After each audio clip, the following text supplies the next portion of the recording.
जय हिंद जय भारत दोस्तों, welcome to our channel genius of commerce. Guys, class 12th के अकाउंटेंसी में हम लोगों ने सर अकाउंटिंग रेशियो या रेशियो एनालिसिस चैप्टर के प्रैक्टिकल क्वेश्चन की सीरीज स्टार्ट की है, जहां पर हम डीके गोयल सर की बुक से 3 क्वेश्चन लास्ट वीडियो में कर चुके हैं। आज हम बात करेंगे क्वेश्चन नंबर 4 की, जो कि अगेन बोल रहा है calculate current ratio from the following information. इस इन्फॉर्मेशन से आप करंट रेशियो निकालो। जैसे लास्ट वीडियो में आपने करंट एसेट को अलग और करंट लायबिलिटीज को अलग अलग कर क्वेश्चन निकाला था रेशियो का।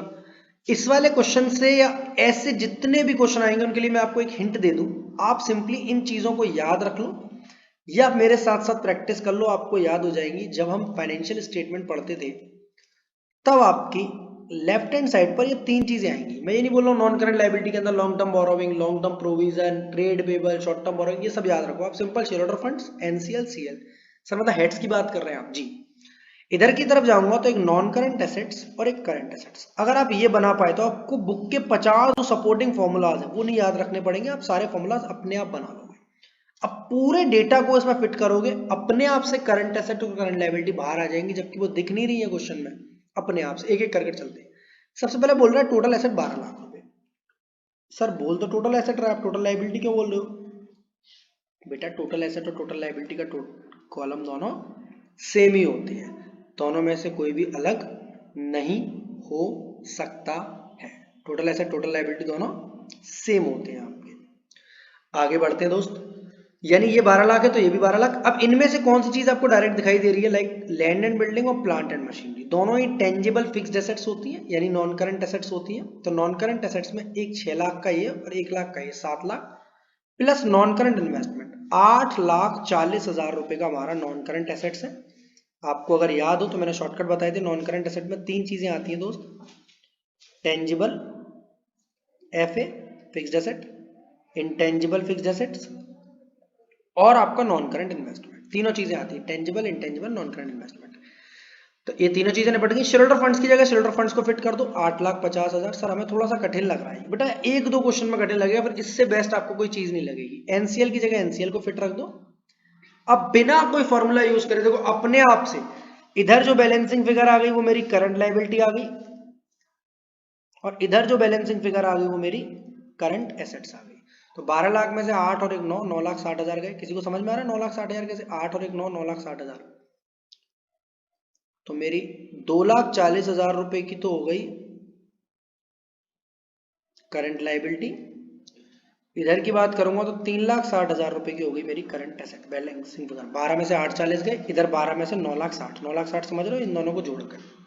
यानी सर अगर ये इन्फॉर्मेशन की जगह अगर कोई और इन्फॉर्मेशन दे, ये टोटल एसेट ना दे तो हो सकता है टोटल डेट दे क्वेश्चन में, कुछ ना कुछ ऐसा देगा जिससे आपको ये सारी बैलेंसिंग फिगर चीजें आ जाएंगी। अदरवाइज बुक की तरफ चलोगे आप तो फॉर्मूला कुछ ऐसा है, उसको भी याद रख लो, वो भी कोई कठिन फॉर्मूला नहीं है।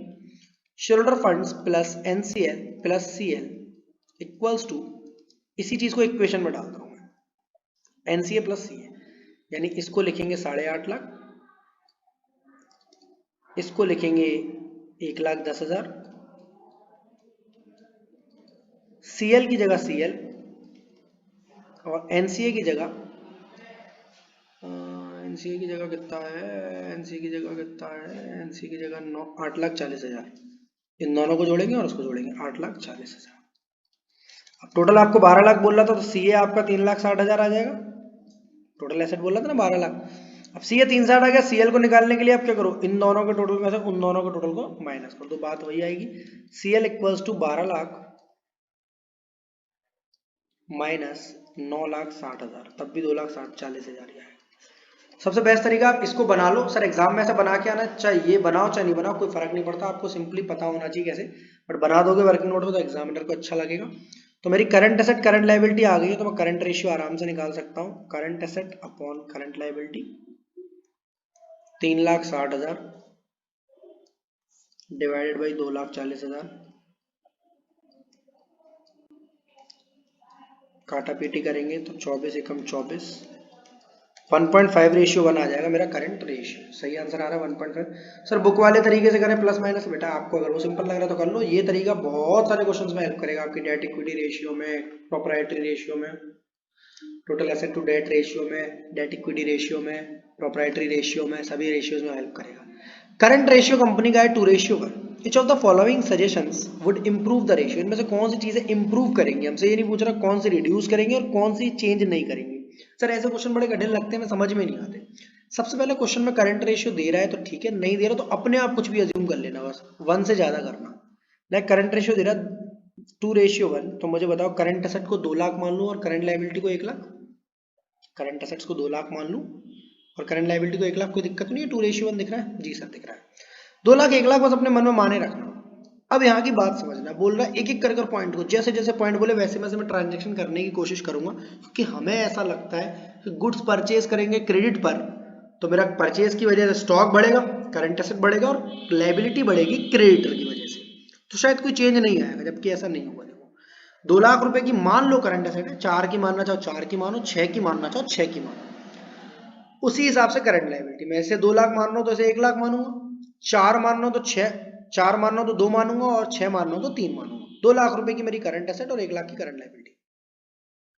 अगर गुड्स परचेज कर रहे हो क्रेडिट पर तो मेरा स्टॉक बढ़ेगा, कितने का करना चाहते हो, जितने का आपका मानो, 20 का, 50 का, 60 का, 70 का, बस जितने से करंट एसेट बढ़ेगी उतने से मेरी करंट लायबिलिटी बढ़ेगी या नहीं बढ़ेगी, सर बढ़ेगी। इसके लिए सॉल्यूशंस के लिए मैं थोड़ा सा ऊपर वाला स्पेस यूज करूंगा, यानी 2,20,000 की मेरी करंट एसेट हो जाएगी जब मैं एसेट खरीद लूंगा, और 1,20,000 रुपए की मेरी लायबिलिटी हो जाएगी। तो 4 जीरो से 4 जीरो उड़ा दूं, 12 1 जा 12.10, 12 8 जा 96, 4 12 3 जा 36, 12 5 जा 1.835, पहले था 2 और अब हो गया 1.835, यानी रिड्यूस हो गया, नहीं हो गया। हमें ऐसा लग रहा था कोई फर्क नहीं पड़ेगा कि करंट एसेट में स्टॉक बढ़ेगा और लायबिलिटी में, क्रेडिटर में लायबिलिटी बढ़ेगी, बट ऐसा हो गया कि आपका रेशियो डिक्रीज हो गया। तो वैसे करते करते क्वेश्चन सारी ही बातें याद हो जाएंगी, एग्जाम में तो सिर्फ लिख कर आना है, रिड्यूस इंप्रूव इतना सॉल्व कर कर नहीं दिखाना है, बट मैं आपको टेक्निक बता दे रहा हूँ, उसके बाद आपका कोई भी क्वेश्चन गलत नहीं होगा और आपको ये कठिन नहीं लगेगा अगर आप इस तरीके से करते हो। 1.835, सर अगर 2 लाख की जगह, इस 20,000 की जगह हम 50,000 रख लें तो कोई दिक्कत नहीं, 30,000 रख लें तो 40 रख, कुछ भी रख लो अपने मन से, रेशियो गिरेगा, डेफिनेटली गिरेगा। 5,000 रखोगे तो भी गिरेगा, ठीक है जी सर, ओके। टेक्निक है purchase of goods against cheque, इस वाले देखते क्या होगा। मानो पहले 2 लाख रुपए की एसेट थी और 1 लाख रुपए की लायबिलिटी थी, गुड्स तो खरीदा है पर चेक से खरीदा है। चेक का मतलब क्या है, स्टॉक बढ़ा, पिछली बार 20 रखा था तो 50 रख ले रहा हूं, और पेमेंट तुरंत कर दिया, तुरंत 50,000 का, तो क्या मेरी लायबिलिटी में कोई चेंज आया, नहीं सर, ना बढ़ी ना घटी, वो पहले की जैसे रही। एसेट मेरी 2 लाख में प्लस हुई स्टॉक के नाम से 50,000 की, स्टॉक खरीदा, और 50 से माइनस हो गई बैंक वाली, कैश एंड कैश इक्विवेलेंट्स वाली, तो 2 लाख का 2 लाख हो गया वापस और 1 लाख का 1 लाख हो गया। मतलब सर गुड्स अगर कैश में खरीदोगे, बैंक से खरीदोगे तो कोई फर्क नहीं पड़ेगा, बिल्कुल मैं ये बता रहा हूँ, पहले भी 2:1 था, अभी भी 2:1 है, तो इस पर आएगा नो चेंज। एकदम टेक्निकली सीखो आपकी क्या टेक्निक है इसके पीछे, समझ में तो आ रहा है मैं प्लस माइनस कर क्यों रहा हूँ। ये तो नहीं सर पिछले वाले में ऊपर भी प्लस किया था नीचे भी प्लस किया था, इस बार खाली ऊपर प्लस किया, भाई ट्रांजेक्शन क्या बोल रहा है, purchase of goods against cheque, सामान खरीदा और पेमेंट कर दिया, सामान खरीदा स्टॉक बढ़ा, पेमेंट कर दिया, चेक से माइनस हो गया, कैश एंड कैश इक्विवेलेंट से दोनों करंट एसेट बढ़ी और करंट एसेट घटी। Sale of goods costing 50,000 for 60,000 on credit, इसका मतलब क्या है, गुड्स सोल्ड करे हमने, मानो पहले मेरी करंट एसेट 2 लाख की थी, सर हर बार सेम ही क्यों मान लो, तुम 4 लाख मान लो यार, क्या फर्क पड़ता है, क्यों गुस्सा हो रहे हो, ज्यादा लग गया जी, 2 लाख और 1 लाख। अब कहानी है कि हमने गुड्स खरीदे बेचे बेचे, जिसकी कॉस्टिंग 50,000 थी, मतलब यहां से स्टॉक कम हो जाएगा 50,000 का, क्रेडिट पर बेचा है, क्रेडिट पर बेचने से डेटर बढ़ जाएंगे मेरे, डेटर समझते हो, जब गुड्स बेचोगे किसी को उधार पर तो डेटर बढ़ेंगे नहीं बढ़ेंगे, हाँ सर 11th क्लास की बातें हैं, X to sell, Y to sell, Z to sell, Ram to sell, Shyam to sell, सभी लोग डेटर हो जाते थे और बढ़ जाते थे। पर सर ये 50 से नहीं बढ़ेंगे, ये बढ़ेंगे 60,000 से, यही तो मजा है इसका।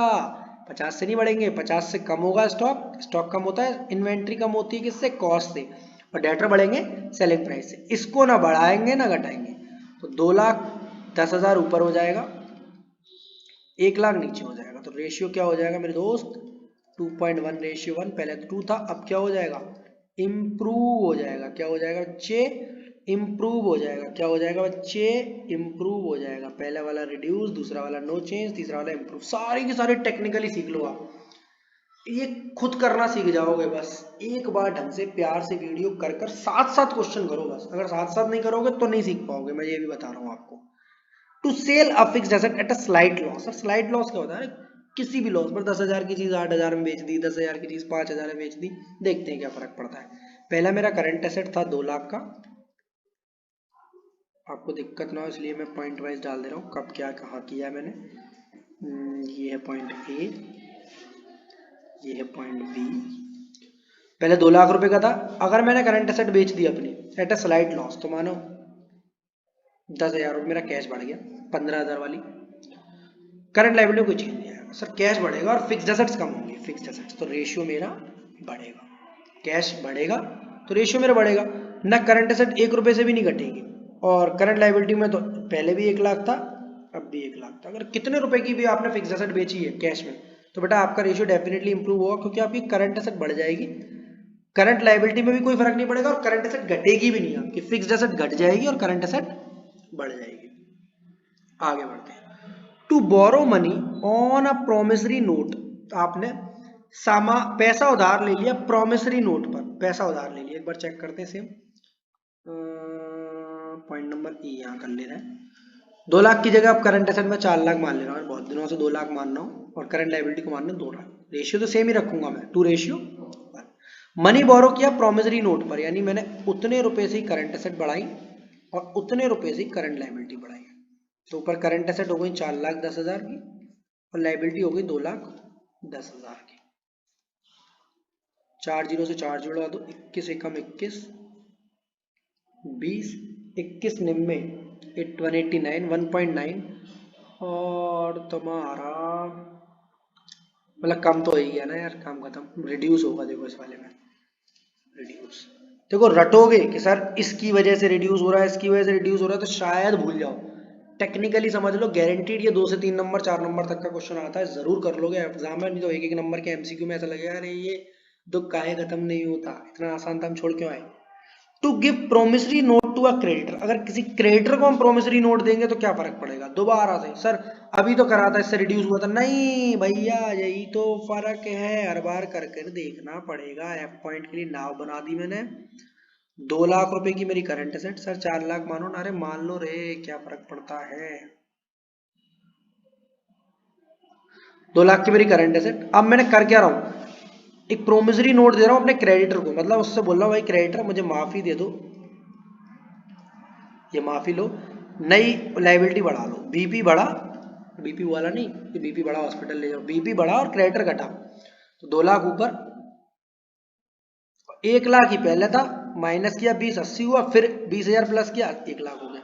मतलब जब कोई लायबिलिटी से टकराएगी तो रेशियो पे कोई असर छोड़कर नहीं जाएगी, जब कोई करंट एसेट से टकराएगी तो रेशियो पर असर छोड़कर नहीं जाएगी। आज के ज्ञान का सागर सारांश ये है, समरी ये है कि देखो यहाँ पर गुड्स परचेज किए थे अगेंस्ट चेक, कोई चेंज नहीं आया।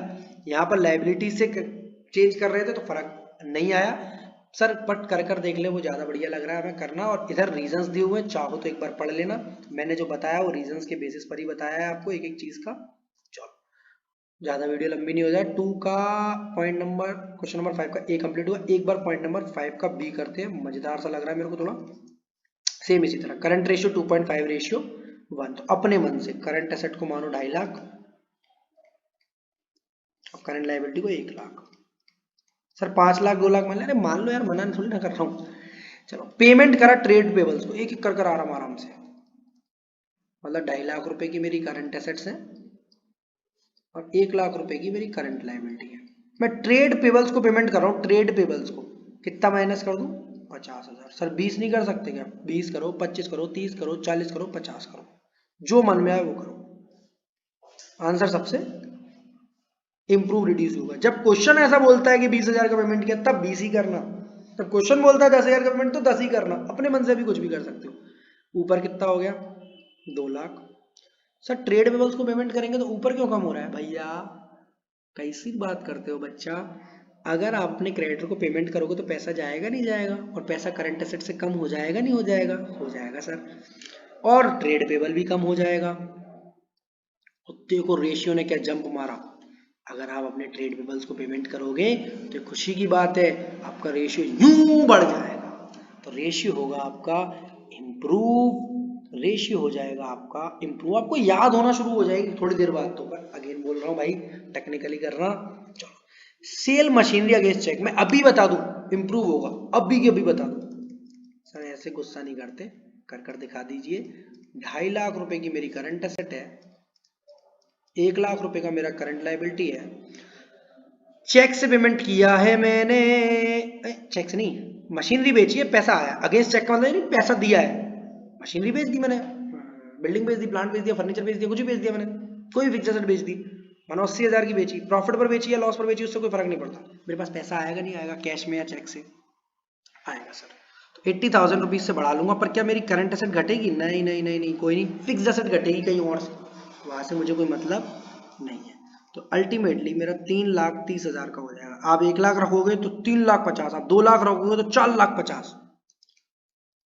यानी रेशियो तो भैया बढ़ेगा ही बढ़ेगा। 3.3 रेशियो 1 इम्प्रूव, इससे भी क्या होगा? Ratio improve. Sale of inventory at a loss on credit, ये मजेदार चीज है। इन्वेंट्री बेची इस बार, फिक्स एसेट नहीं बेची। अगेन सेम, 2.5 लाख रुपए की करंट एसेट रख लो, 1 लाख रुपए की करंट लायबिलिटी। अब इन्वेंट्री बेची लॉस पर, इन्वेंट्री बेचोगे, मानो 20,000 रुपए की इन्वेंट्री थी और आपने 16 की बेची, तो इन्वेंट्री कितने की चलेगी? 20 की। जैसे पिछले क्वेश्चन 50 की इन्वेंट्री 60 में बेच रहे थे ना प्रॉफिट पर, इन्वेंट्री कितने गई? 20 की। पर डेटर आपको पैसा सिर्फ कितना देगा? 16। अभी दिया नहीं है, देगा, यानी करंट लायबिलिटी चुपचाप बैठी है, कोई फर्क नहीं पड़ेगा। 2.5 लाख में से 20,000 जाएंगे, क्यों? क्योंकि इन्वेंट्री एट लॉस, कॉस्ट कितनी है इन्वेंट्री की? 20,000, और बेच रहे हैं लॉस पर, पैसा सिर्फ कितना आ सकता है फ्यूचर में? 16,000। तो 2.5 लाख में से 20,000 जाएगा, 230 पे 16 जुड़ जाएगा, 2,40,000, 2,46,000, और इधर 1 लाख। तो रेशियो हो जाएगा 2.46 रेशियो 1। रेशियो बढ़ा या घटा? सर घटेगा, पहले बढ़ गया था, याद है आपको? तो इस वाले केस में रिड्यूस होगा। बेटा आप टेक्निकली कर देख लो। सर 20 की जगह 30 रखें और 16 की जगह 25 रखें, रख सकते हो। सर 20 की जगह 40 रखें, 16 की जगह 35 रखें, रख सकते हो भाई। बस ये मत करना कि लॉस बोले तो यहाँ 30 रख लो और यहाँ 25 रख लो, नहीं, वो प्रॉफिट के केस में हो सकता है ऐसा। यहां पर इन्वेंट्री जा रही है ज्यादा रुपए की, पैसा कमाएगा क्योंकि लॉस पर बेच रहे हैं। सर क्यों बेच रहे हैं? अरे हो सकता है पुरानी हो गई हो सकता है कोई नहीं खरीद रहा हो। पहला इम्प्रूव, दूसरा तीसरा, पहला दूसरा इम्प्रूव, तीसरा reduce. Cash collected from trade रिसीवल, कोई फर्क नहीं पड़ेगा, फिर भी कर देख ले। 2.5 लाख 1 लाख, पॉइंट नंबर 4 यहीं पर कर देख ले रहे हैं। कैश कलेक्टेड फ्रॉम ट्रेड रिसीवल, मानो किसी की ट्रेड रिसीवल पर 10,000 रुपए उधार थे, वो दे गया और अपनी जान छुड़वा गया, बोला भाई आज के बाद मुझसे पैसे मत मांगना। तो 2.5 लाख में 10,000 जुड़ा, 10,000 घट गया, 2.5 लाख का 2.5 लाख रह गया, कोई भी फर्क नहीं आएगा, कोई भी फर्क नहीं आएगा। बी आर डिसऑनर्ड, इस पर भी कोई फर्क नहीं आएगा। क्यों? जब बी आर डिसऑनर होता है तो डेटर वापस डेटर बन जाता है और बिल्स रिसीवल कम हो जाता है, तो कोई फर्क नहीं आएगा। ऐसी चीजें जो एक करंट एसेट दूसरी करंट एसेट से टकराएगी, एक करंट लायबिलिटी दूसरी करंट लायबिलिटी से टकराएगी, तो कोई भी चेंज लेकर नहीं आएगी। पॉइंट नंबर 4 5 को चेक करते हैं। No change, no change. Sir याद करके आए हैं क्या घर से आप? बिल्कुल भी नहीं। इशू ऑफ शेयर्स, बढ़ेगा रेशियो, क्यों? मानो पहले 2.5 लाख का था, आपने शेयर इशू करे, आपके पास पैसा आ गया 50,000 रुपए का, नीचे 1 लाख का 1 लाख, तो ऊपर 3 लाख हो गया, ऊपर 3 लाख हो गया, नीचे 1 लाख का 1 लाख, तो रेशियो आपका बढ़ गया। सर शेयर्स भी तो बढ़ गए पर करंट लायबिलिटी बढ़ा गया, शेयर होल्डर फंड्स बढ़ेगा। चीजों को समझो, थोड़ा सा समझ पाओगे तभी क्वेश्चन कर पाओगे, नहीं तो जय श्री राम तुक्का मारेगा ना। Issue of shares against purchase of building, इससे कोई फर्क नहीं पड़ेगा इस रेशियो। क्यों नहीं पड़ेगा? सर बिल्डिंग बढ़ेगी फिक्स्ड एसेट में, शेयर होल्डर फंड्स बढ़ेगा, तो शेयर्स बढ़ेंगे शेयर होल्डर फंड्स में, इससे यहाँ पर करंट एसेट करंट लायबिलिटी को कोई, जिस चीज से करंट एसेट करंट लायबिलिटी को मतलब ही नहीं है, ना प्लस हुआ ना माइनस हुआ, तो वो क्यों? करंट एसेट जितने की बढ़ी उतने की घटी, कोई चेंज नहीं। करंट लायबिलिटी जितने की बढ़ी जितने की घटी, कोई चेंज नहीं। पर अगर करंट पेमेंट करा है ट्रेड पेबल्स को तो मे भी बढ़ सकता है, बढ़ेगा वैसे पर मे भी बढ़ सकता है, आप साइंटिफिकली कर देख लो। Redemption of debenture maturity during the year, ये वाला क्वेश्चन अक्सर बच्चों को कंफ्यूज करता है, मैं यहां पर कर दिखा दे रहा हूं। 7th है शायद। आपकी करंट एसेट थी 2.5 लाख की और करंट लायबिलिटी थी 1 लाख रुपए की। ये आपकी कहानी थी दोस्त। अगर आप डिवेंचर का रिडेम्पशन करोगे तो पैसा जाएगा नहीं जाएगा? सर जाएगा। तो 2.5 लाख की जगह कितना हो जाएगा? 2 लाख। और नीचे 1 लाख की जगह कितना हो जाएगा? 1 लाख या 50,000? 1 लाख या 50,000? 1 लाख या 50,000? सर 50 क्यों लिया? डिवेंचर तो नॉन करंट लायबिलिटी होता है, आपने 50,000 क्यों लिया उसको? करंट लायबिलिटी में से क्यों घटाया? अरे भैया इसलिए घटाया मेरे बच्चे क्योंकि ये डिवेंचर करंट लायबिलिटी में शो करेगा लास्ट वाले दिन मैच्योरिटी ड्यूरिंग द ईयर। देखो मैच्योरिटी ड्यूरिंग द ईयर, ये खुद करंट लायबिलिटी में पड़े होंगे डिवेंचर। वैसे तो एनसीएल होता है, 10 साल के लिए मैंने कोई डिवेंचर इशू किया, 9 साल तक मेरे नॉन करंट लायबिलिटी में शो करेगा, लास्ट वाले ईयर मेरे को उसको करंट लायबिलिटी में डालना पड़ेगा। तो रेशियो मेरा इंप्रूव होगा जब भी मैं कोई करंट लायबिलिटी पे करता हूं। तो क्या होता? रेशियो इंप्रूव होता है, रेशियो इंप्रूव होगा इस वाले से। ठीक है, तो जब भी current liability payment of trade payables में भी ऐसा हुआ था और पेमेंट ऑफ रिडेम्पशन और डिवेंचर में भी ऐसा होगा, इस वाले केस में इंप्रूव होगा। क्वेश्चन नंबर 5 तक कंप्लीट किया। नेक्स्ट वीडियो मिलते हैं क्वेश्चन नंबर 6 के साथ। कोई भी ट्रांजैक्शन नहीं समझ में आया हो, टेक्निक समझ में नहीं आ रही हो, ट्रिक समझ में नहीं आ रही हो, व्हाट्सएप नंबर किस लिए दे रहा हूँ, डाउट्स पूछो भरकर, नहीं तो मिलते हैं अगली वीडियो में क्वेश्चन नंबर 6 के साथ। जय हिंद जय Bharat, love you to all of you, be happy always. Like कर देना वीडियो को अगर लगी हो कि लाइक करने लायक है तो।